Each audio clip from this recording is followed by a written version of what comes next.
नमस्कार,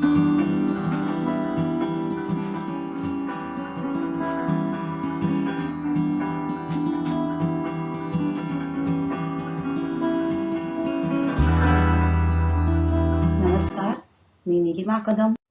इयत्ता 6वी, विषय गणित. आजचा आपला घटक आहे नफा तोटा. Today's topic is profit and loss. तर सूत्र लक्षात ठेवा. नफा बरोबर विक्री किंमत वजा खरेदी किंमत. Profit is equal to selling price minus cost price. आणि तोटा बरोबर खरेदी किंमत वजा विक्री किंमत. Loss is equal to cost price minus selling price. यावर आधारित काही उदाहरणं आपण सोडवणार आहोत. पुढील सारणीत खरेदी व विक्री दिली आहे. त्यावरून नफा झाला की तोटा हे ठरवा व तो किती ते लिहा. The cost price and the selling price are given in the following table. Find out whether there was a profit or a loss and how much it was. Okay? अशा प्रकारे आपल्या हे टेबल मध्ये दिलेलं आहे. आपण पहिलं उदाहरण घेऊया. First example. हिअर काय दिलेली आपल्याला कॉस्ट प्राइस दिलेली आहे 4500. खरेदी किंमत 4500 रुपये. विक्री किंमत सेलिंग प्राइस ₹5000. आपल्याला नफा की तोटा ते ठरवायचंय आणि तो किती ते काढायचा आहे. Let's write down. खरेदी किंमत CP is equal to ₹4500. Cost price 4500. विक्री किंमत selling price equal to ₹5000. Now here विक्री किंमत is greater than खरेदी किंमत. Selling price is greater than cost price. Okay, compare both these figures. So here selling price is ₹5000. It is greater than cost price. So in this case there will be profit. काय असणार आहे? नफा. कारण विक्री किंमत ही खरेदी किमतीपेक्षा जास्त आहे आणि म्हणून या ठिकाणी नफा होणार आहे. ओके, आपल्याला पहिले नफा की तोटा हे पहिले ठरवायचं आहे. ओके, आता नफा आपण ठरवलं. आता तो किती ते काढायचा आहे आपल्याला. मग आपण लिहूया सूत्र. नफा बरोबर विक्री किंमत वजा खरेदी किंमत. Putting the values. Selling price, it is given ₹5000 will be equal to 5000 minus 4500 will be equal to ₹500. So in this transaction there will be profit. नफा की तोटा नफा होणार आहे. And how much it is? So ₹500. Okay. Next example. It is given. Let's write down. SP equal to ₹4200 selling price and cost price will be equal to 4080. Now compare both these. Which is the greater one? Yes, SP is greater than CP. Means CP is less than SP. So in this case there will be loss. Right? So we get the answer that is loss. So write down the formula of loss. तोटा बरोबर खरेदी किंमत वजा विक्री किंमत. Loss will be equal to cost price minus selling price. Loss will be equal to cost price minus selling price. मग आपण किमती घालूया. Putting the values will be equal to 4200 minus 4080. Subtract this and we will get the answer ₹120. Therefore there will be a loss. And how much it is? ₹120. Next sum. खरेदी किंमत म्हणजेच cost price will be equal to ₹1000. Selling price विक्री किंमत आहे 870 रुपये. Compare both these figures. So विक्री किंमत is less than खरेदी किंमत. Selling price is less than cost price, therefore there will be a loss. काय होणार आहे? तोटा होणार आहे. विक्री किंमत कमी आहे, बरोबर, तोटा होणार आहे. सूत्र लिहूया. तोटा बरोबर खरेदी किंमत वजा विक्री किंमत. Loss will be equal to cost price minus selling price will be equal to 1000 minus 870. Subtract this, the answer will be rupees 130. Therefore there will be a loss, and how much it is? It will be rupees 130. तर अशा प्रकारे आपण काय करू शकतो? प्रत्येक एक उदाहरण घ्यायचंय, त्याची आपण खरेदी किंमत विक्री किंमत लिहून घ्या, दिलेली आहे ती तुलना करायची आहे, आणि त्यावरून तुलना करून तो नफा होणार आहे की तोटा आहे हे ठरवून सूत्र, योग्य सूत्र वापरून किती ते आपण काढू शकतो. खरेदी किंमत cost price equal to rupees 700, विक्री किंमत म्हणजे selling price equal to rupees 799. Compare both these figure, which is greater? Selling price. So selling price is greater than cost price, therefore there will be a profit, right? So write down the formula of profit. Profit will be equal to selling price minus cost price. Putting the values will be equal to 799 minus 700, which will be equal to rupees 99. So there will be a profit, and the profit will be, how much it is? Yes, it is rupees 99.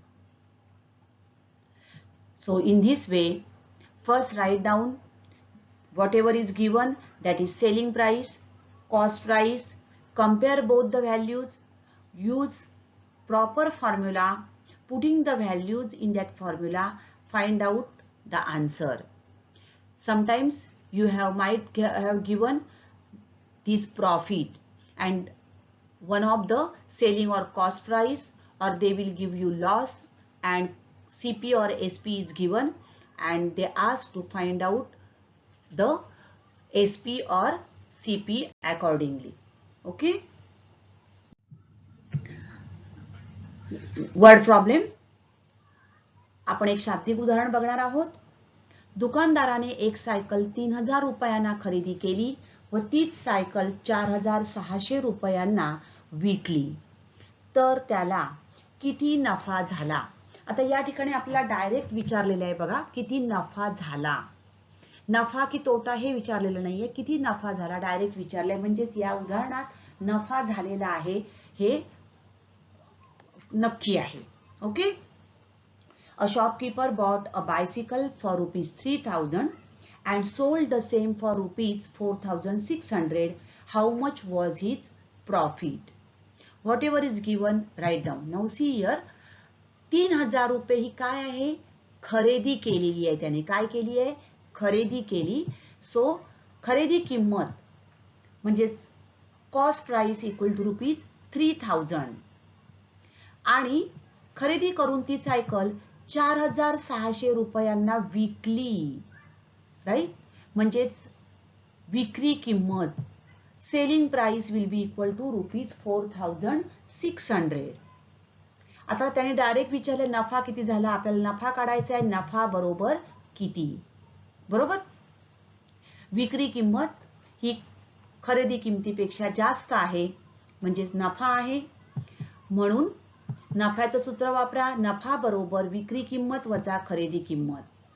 Profit will be equal to selling price minus cost price. किमती घालूया आपण. Putting the values will be equal to 4600 minus 3000. Subtraction, after subtraction we will get the answer rupees 1600, right? म्हणून या व्यवहारात त्या दुकानदाराला 1600 रुपये नफा झाला. So how much was his profit? His profit was rupees 1600. Okay. तर खरेदी किंमत विक्री किंमत किती आहे ती बघून घ्या, त्याप्रमाणे किमती लिहून घ्या. आणि सूत्राच्या सहाय्याने सिंपल आपल्याला काय करायचं आहे, सबट्रॅक्शन करायचं आहे. ओके. नेक्स्ट, प्रमोदने घाऊक बाजारातून मेथीच्या 100 जुड्या 400 रुपयांना खरेदी केल्या. अचानक आलेल्या पावसामुळे त्याच्या हातगाडीवरील 30 जुड्या भिजून खराब झाल्या. उरलेल्या जुड्या त्याने 5 रुपयांना एक याप्रमाणे विकल्या तर त्याला नफा झाला की तोटा. Pramod bought 100 bunches of methi greens for ₹400. आता he is a Pramod. He is selling these vegetables. Now he bought 100 bunches of methi for ₹400. Means 100 जुड्या त्याने 400 रुपयांना खरेदी केल्या. So 400 will be his cost price. Right? So खरेदी किंमत is equal to ₹400. CP will be equal to ₹400. Now, अचानक आलेल्या पावसामुळे त्याच्या हातगाडीवरील 30 जुड्या भिजून खराब झाल्या. In a sudden downpour, 30 of the bunches got spoiled. Okay? So, he bought total 100 bunches. Out of 30 got spoiled. Right? So 30 जुड्या भिजून खराब झाल्या. Means how many bunches, methi bunches he left with? So total 100, 30 had spoiled. So उरलेल्या जुड्या, the remaining bunches of methi will be equal to 100 minus 30, which will be equal to 70. So now he is having only 70 bunches, methi bunches, to which he can sell. बरोबर.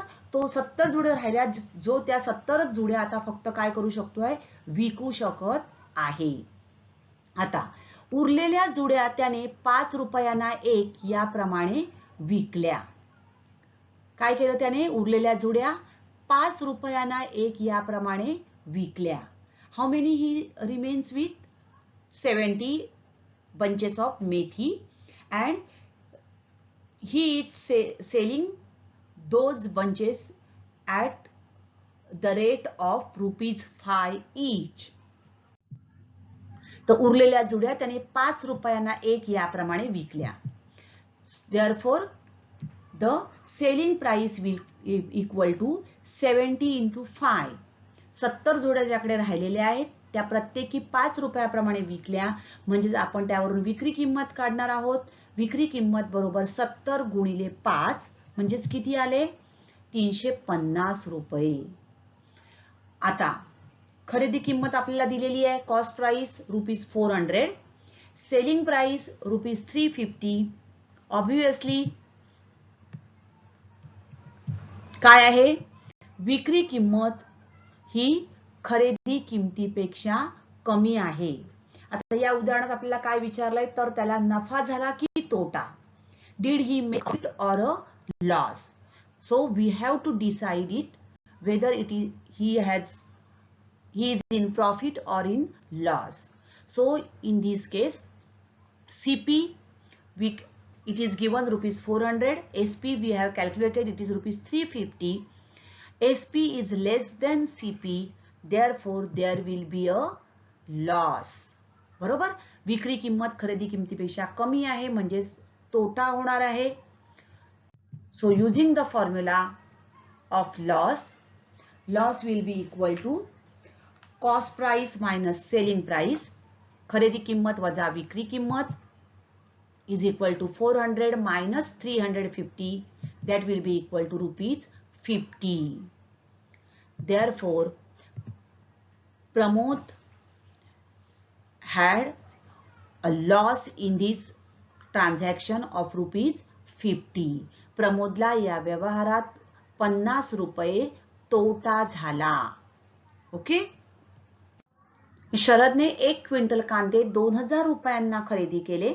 नंतर त्याने 18 रुपयांना 1 kilogram या दराने सर्व कांदे विकले. तर या व्यवहारात त्याला नफा झाला की तोटा आणि किती? पुन्हा आपल्याला नफा की तोटा हे ठरवायचं आहे. ओके. आता 2000 रुपयांना खरेदी केले म्हणजेच खरेदी किंमत आली 2000 रुपये. Okay, cost price will be equal to ₹2000. आता त्याने 18 रुपयाने 1 किलोग्रॅम या दराने विकले, पण त्याने खरेदी किती केले आहेत? 1 क्विंटल. आणि म्हणून आपल्याला 1 क्विंटल म्हणजे किती किलोग्रॅम हे पहिले बघावं लागेल. So remember 1 quintal is equal to 100 kg. 1 quintal बरोबर 100 किलोग्रॅम. मग त्याने 100 किलोग्रॅम कांदे कसे विकले? तर 18 रुपयांना 1 किलोग्रॅम या दराने विकले. म्हणून विक्री किंमत बरोबर 100 गुणिले 18. बरोबर, मग किती आली ही? 1800 रुपये. आता खरेदी किंमत आपल्याकडे आहे, विक्री किंमत आहे, तुलना करा. विक्री किंमत ही खरेदी किमतीपेक्षा कमी आहे आणि म्हणून या व्यवहारात सुद्धा काय होणार आहे? त्याला तोटा होणार आहे. बरोबर, विक्री किंमत ही खरेदी किमतीपेक्षा कमी आहे तेव्हा तोटा होणार आहे. सूत्र वापरूया आपण. तोटा बरोबर खरेदी किंमत वजा विक्री किंमत. खरेदी किंमत आहे त्याची किती आहे? 2000 रुपये आणि विक्री किंमत आहे 1800 रुपये. सो 2000 वजा 1800 बरोबर 200 रुपये. म्हणजेच या व्यवहारात शरदला काय झालं आहे? 200 रुपये तोटा झाला. तर शरदला या व्यवहारात 200 रुपये तोटा झाला. Dear friends, try to solve some more examples of this profit and loss. And in word problems, whatever is given,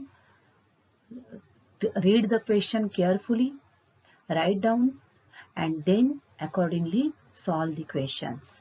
Thank you.